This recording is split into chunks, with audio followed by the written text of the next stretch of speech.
तर मराठा समाजाला वेळोवेळी सुविधा दिल्या, मात्र मराठा समाजामध्ये भाजपबद्दल असंतोष असल्याचं वक्तव्य चंद्रकांत पाटील यांनी केलं होतं। यावरती आता विरोधी पक्षनेते अंबादास दानवेंनी प्रतिक्रिया दिली।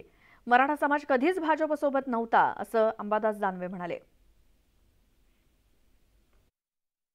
मराठा समाजाला वेळोवेळी आरक्षण आणि सुविधा दिल्यानंतरही काहीसा लोकसभा निवडणुकीचं विश्लेषण असं होतं की मराठा समाजामध्ये एक मतं मिळणं न मिळणं हा एक वेगळा विषय, पण एक असंतोष भारतीय जनता पार्टीबद्दल आहे।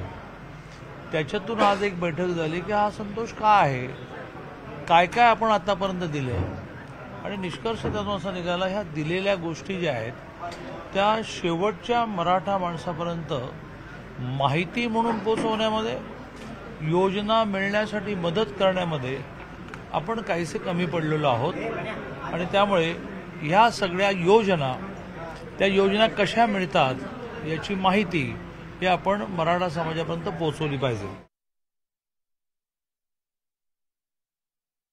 भारतीय जनता पार्टीच्या मागे कधीच मराठा नव्हते आणि राहणार पण नाही।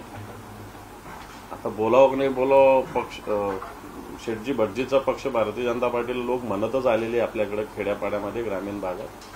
त्याच्यावरती भारतीय जनता पार्टी नाही, त्यांनी असे जोडून जाडून काँग्रेसचा, राष्ट्रवादीचा, शिवसेनेचा फोडून तोडून स्वतःलाच दाखवतात की आम्ही यांचे सगळ्यांचे म्हणून। परंतु एक जनरली आपल्याकडे एक प्रतिमा आहे भारतीय जनता पार्टी, म्हणजे मी काही कोणत्या जाती धर्माला बोलत नाही, परंतु एक ग्रामीण भागात असं म्हणतात।